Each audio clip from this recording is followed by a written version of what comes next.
Welcome, welcome. Happy Monday, everyone. This is a QB call, our Monday morning, 10 a.m. QB calls. And we just do trainings every Monday morning, just something short and sweet. And I ask different leaders on Team Fancy Pants to share with you tips and tricks and let you know things that will be beneficial to your business. And I have asked Amber to share today. She is a rock star on Fancy Pants and just came back from leadership. And so I'm going to have her share like her takeaways after I chat for a little bit, her takeaways from leadership and things that she thinks are really valuable to know and things that she wishes that she had known when she started, and it's just so important just to listen to those. And we just want the best for each one of y'all starting. And I feel like why reinvent the wheel if we know things that work and that draw people to your business? You should just go ahead and use it. So I am Catherine Ripley. Like I said, I'm coming up on my 2-year anniversary with LuLaRoe, and I am a mentor with the company. And I'm trying to think anything else about me. I'm in Virginia Beach, Virginia, here on the East Coast, and just loving LuLaRoe, loving all my girls, and I'm so excited for all of y'all to get started. So I was thinking back on, what we were going to talk about today and reflecting just on my LuLaRoe journey over the weekend. And I feel like when I was first starting out, especially if you're in an area that doesn't know LuLaRoe, people are like, well, LuLaRoe, like, tell me about it. And so, of course, you need to have like a little elevator speech. Like, people don't want to know 15 minutes like blurb about LuLaRoe, just a little elevator speech basically on just like we're 3 years old, a new company out of California. The clothes are really fun, fashionable, comfortable. The designer's from Anthropologie. And so everything kind of has that look, but not the price point. And so I kind of went through and looked at some stuff. And I have a few key things that y'all might want to write down that are great when people ask about LuLaRoe and how it's unique and how it's different from other companies, like versus like if you think about like Cabby is a direct sales clothing, and Stella and Dot, a bunch of the other clothes and necklace companies, they are all the same. Every rep sells the same product, whereas LuLaRoe, we all have different patterns and prints, and so we are all unique in that way. So people shop patterns and prints. It's not like once you've gone to one show, you've gone to like every show. So here are a few little tidbits of information that I encourage you to write down. So you can share this. You can share it on your Facebook page, or you can share it with customers or people you come in contact on why LuLaRoe is totally awesome. So LuLaRoe's team of trendsetting professional designers create 400 new artworks for fabrics each day. So every day, Patrick's design team is creating 400 new patterns and prints. Each fresh, unique design is printed on high-quality fabrics and then sewn into about 5,000 garments. So the 5,000 is split between several styles. So they take the 5,000 different things and it's split between different styles. So you might have the same print on the Julia and the Perfect and the Classic. So it's all split up. So it's not just the same style going to the same print going to the same style. And then 2,500 pieces cut in each style and then split between 8 styles. And the styles are from like the 8 different style sizes are extra, extra small to 3 extra large. And so really when it's all said and done, they only print, like say you have like the awesome, say octopus print that everyone was obsessed with. That only goes on 312 pieces in size. So that's why we're so unique. Everything is different. So when you see something you want, you need to get it. And those 5,000 pieces, 2,500 pieces per style, 312 pieces per size are all split between the consultants. And right now there are 46,000 consultants. And so I will post that on the QB page, but that's just really, really great information to be able to tell women about why LuLaRoe is different and why we are special. And it's kind of a marketing genius on their part to always be changing, because it's attracting that, like, I got to get it now. I got to get the hottest, newest, fall fashion prints and patterns. And so I just wanted to share those with you all today, because I feel like that's a question that I got a lot when I first started. It's like, why LuLaRoe? What makes like LuLaRoe so unique? And so there are some numbers that you can share with people. And so I'm going to turn it over to Amber. Amber's going to talk about leadership a little bit and her takeaways, and if she were starting, what she would really focus on. Perfect. Thank you so much. So I'm Amber Siebel. I'm in Fort Myers, Florida. I've been doing this business since July. My inventory, I got my call on July 5th, and my inventory actually got to my doorstep on the 14th, which was the day I left for convention. So I had to wait, like sitting in the queue was rough enough, and I had to wait that like 4 or 5 extra days or whatever it was before I got to actually see my inventory. So it's been quite a ride since then. I committed full on. Right now I have a little marketing company, and I kind of feel like a slave to that company. And so I'm trying to replace my income. And so over the past couple months, I've really, really kind of stepped it up with getting people to join my team and really killing it with sales. And sometimes I think even a little bit too much. But I was lucky enough, I'm trainer in the queue, and I was lucky enough to be invited to leadership, which was really amazing. It's kind of cool because you see all these people whose pages that you've been buying from for a while, and to kind of like be around them and be growing and learning from their experiences is kind of amazing. So I had a bunch of takeaways, but for time purposes, I'll keep it short. I just chose 3 that I think were the most important, and they're kind of a little bit like abstract concepts, but you can delve deeper into them. So the first one is going to be choose LuLaRoe. In whatever capacity that you want to do this business in, make sure that you choose LuLaRoe every single day. And that means not only dedicating to whatever your individual goal is, but also knowing that no matter what happens in your business, that you are going to go full on towards that goal.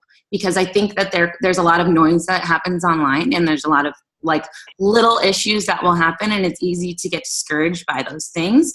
But as long as you have your eyes on the end game and you're not thinking, oh my gosh, like this TC legging shortage is going to make or break my business.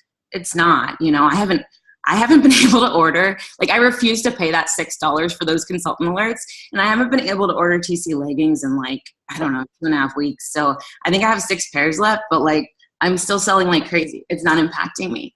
The shipping issues that they were, any little thing that we have, or like any little thing you hear online, it's as long as you're committed to your business and you know that like I'm in this for the long term. So whatever growing pains happen along the way, I'm not going to let those impact me. That is going to make or break your success in this, because those little excuses that pop up in your head and those little fears, anything that happens has the ability to kind of push those excuses to the forefront rather than you focusing on what you need to do to reach your goals and make it successful.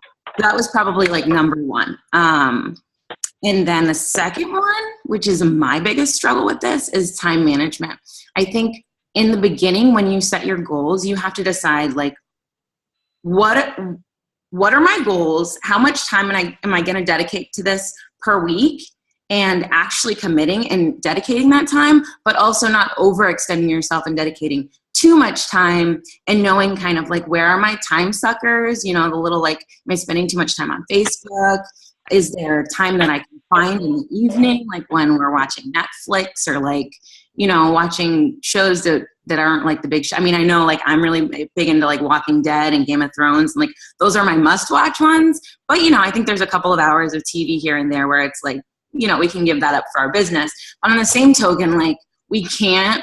So I'll tell you guys a story just real quick. This month I was out of town for 10 days. And because I got my inventory and really didn't start gaining momentum in my sales until August, I'm like, we can only cruise qualify till December. So I've been pushing myself really, really hard to cruise qualify. And I'm out of town this month for 10 days. And so I was like, I'm just going to book everything. Like just book every single day I possibly can and just do it. And the day I got back from leadership, I just went balls to the wall, like doing all these pop-ups. On Thursday, I got sick because I was just trying to push myself too hard.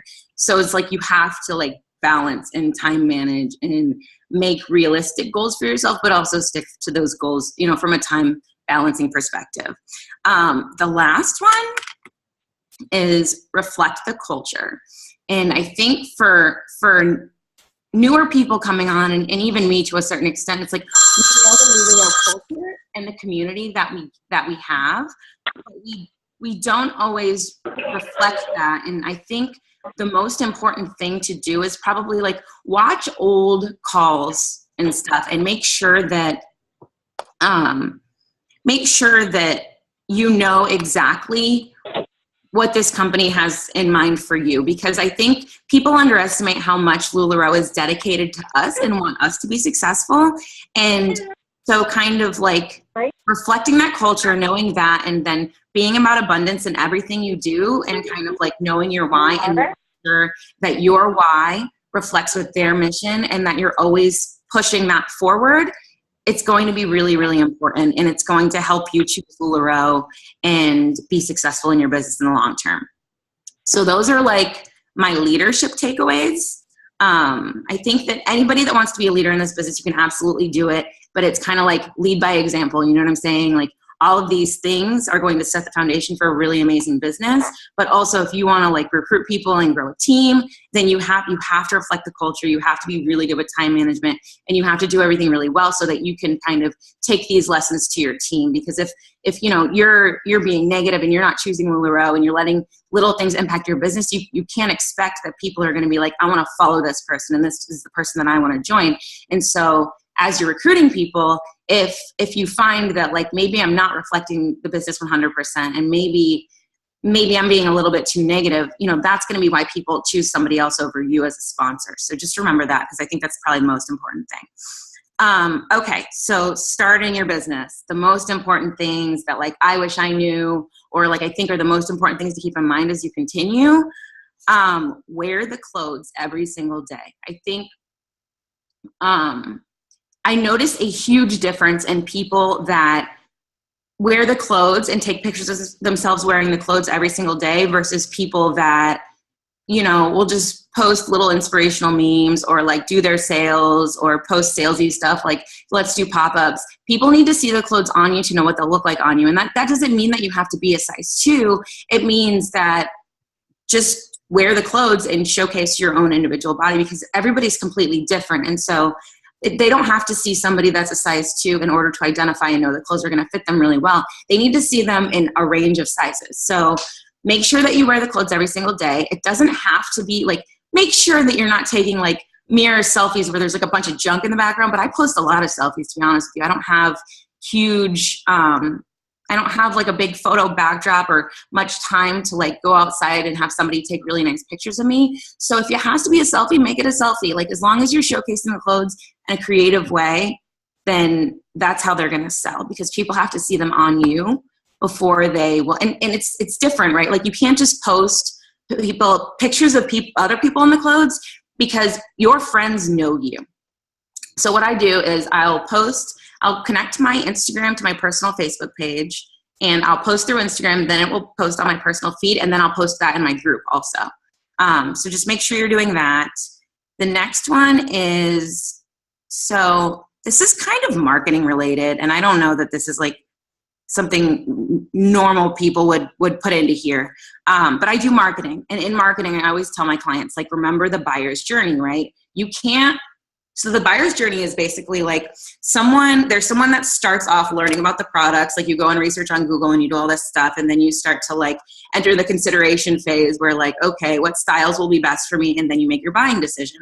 But the problem is we can't ask people to book pop-ups before they even have any idea what LuLaRoe is. So I think it's important to be reaching out to those people, but also make sure that you have consideration of the buyer's journey to where you know that someone who doesn't know anything about LuLaRoe is going to need to be educated a little bit before they're going to want to book a pop-up with you. So try and be posting pictures of yourself wearing LuLaRoe. Try and offer them, the ability to come to your house and try on the clothes, because the people that are going to market their pop-ups the best are going to be the people that understand the clothes and have tried them on and have really like established that love that you have for them.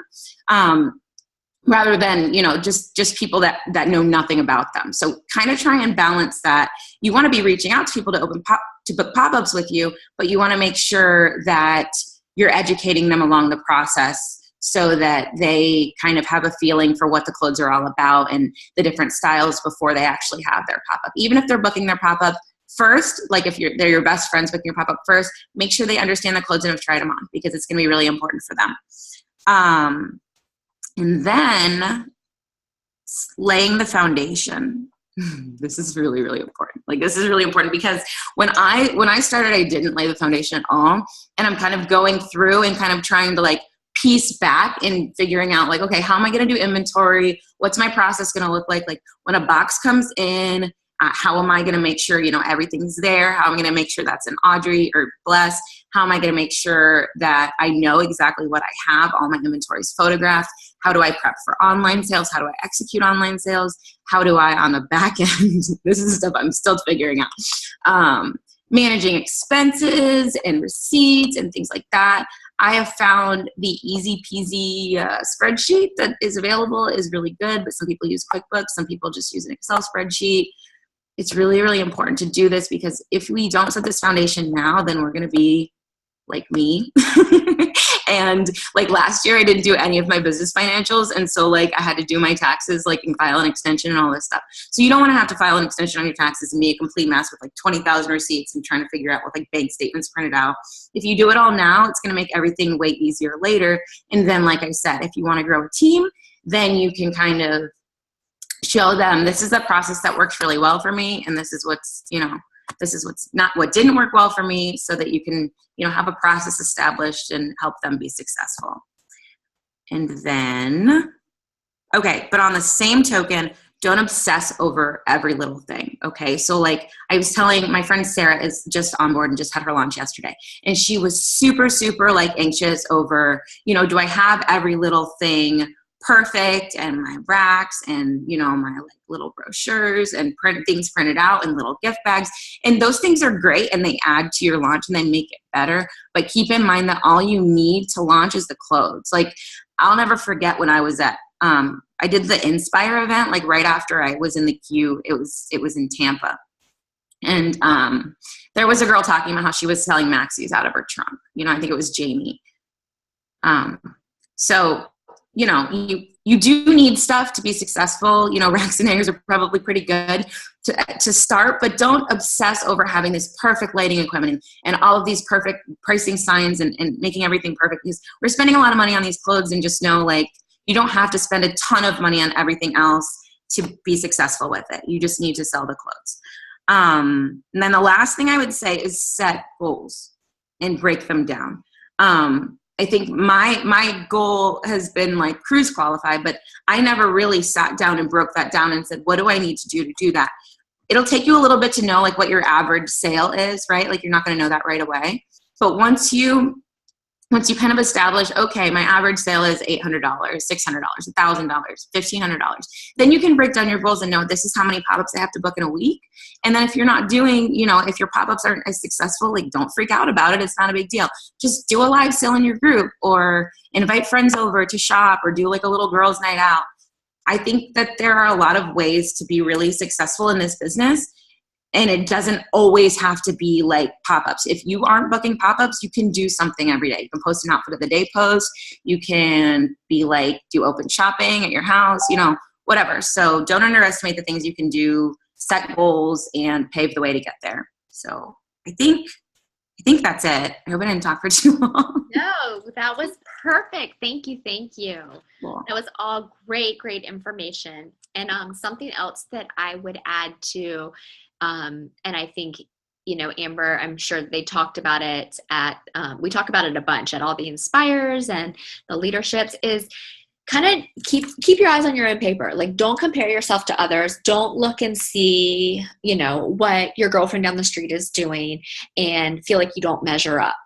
Just like Amber was saying, keep it simple. Like, we buy at wholesale, we sell at retail. Like, that is the goal, to keep it simple. And you just focus on what you're good at.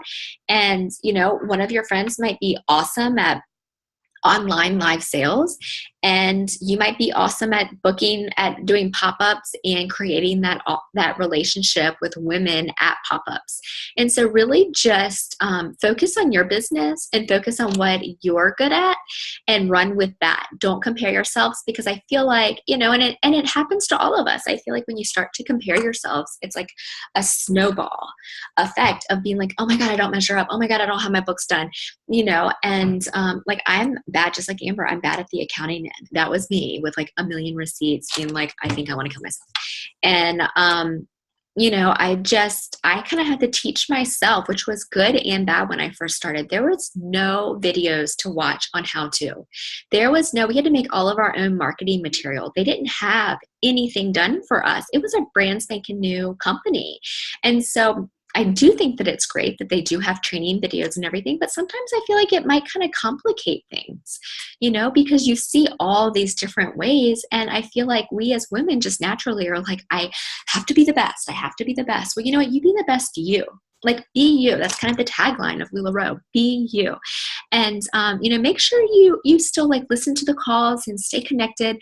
I do recommend, trying to pop on these calls, try to pop on the corporate Q calls. And then once you onboard, we have calls every Tuesday at 1, which is so important to be on because they do the releases there. And also it's nice to see the home office and to hear them and kind of get to know their little personalities. But I do think that is really important.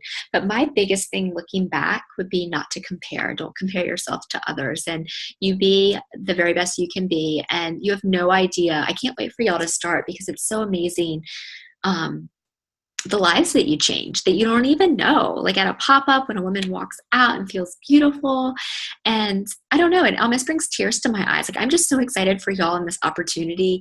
And LuLaRoe just is changing lives every day. And it's not just clothes, y'all. You're not just selling clothes. You're selling confidence and empowering women. It's awesome. Awesome. Awesome. So I'm so excited that y'all are on. Thanks for popping on. I am recording this, and so I will post it on the page. Amber, you nailed it. Thank you, girl. I appreciate it. I love your marketing background. You had a lot of great information, and happy Monday. Have a great week. Do something for your business. Start taking pictures, wearing LuLaRoe, passing out business cards. Love you all. Bye.